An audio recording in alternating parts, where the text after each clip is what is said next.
Did you know there's a massive wall cutting through the heart of the United States? It stretches nearly 1,800 miles from North Dakota to Texas, but it's not made of concrete or steel. It's alive. It's made entirely of trees. This is the Great Plains Shelterbelt, and it saved America from environmental collapse. To understand why it exists, we need to go back to the 1930s. The Great Plains were once covered in native prairie grasses with roots going 10 to 15 feet deep, holding the soil together like nature's cement. But settlers plowed up millions of acres, replacing those deep roots with shallow-rooted crops. Then, in 1931, the rain stopped, and it didn't come back. The drought combined with exposed soil created the perfect storm. Literally, massive dust clouds rose thousands of feet high, turning day into night. On April 14, 1935, Black Sunday, a dust storm so enormous hit that it darkened skies across multiple states. People couldn't breathe. Children developed dust pneumonia. Entire farms were buried under drifting soil 20 feet high.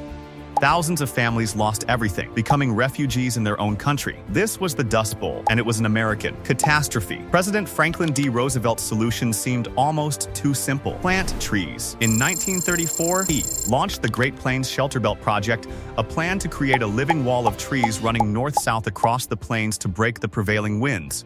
Critics called it Roosevelt's folly. But starting in 1935, an army of workers and desperate farmers began planting. They chose hardy survivors: red cedar, green ash, cottonwood, ponderosa pine, trees that could withstand drought and brutal conditions. By 1942, they had planted over 220 million trees, forming 18,600 miles of shelter belts across 6 states. And it worked spectacularly. Wind speeds dropped by 50% in protected areas. Soil moisture increased. Crops yielded 20–30% more in sheltered fields. Dust storms became less frequent and less severe. The land began to heal. Today, many of those trees still stand after 85 years, still protecting the plains. But thousands of miles have been removed from modern farming, and scientists warn we could be heading for another dust bowl as droughts intensify and groundwater depletes.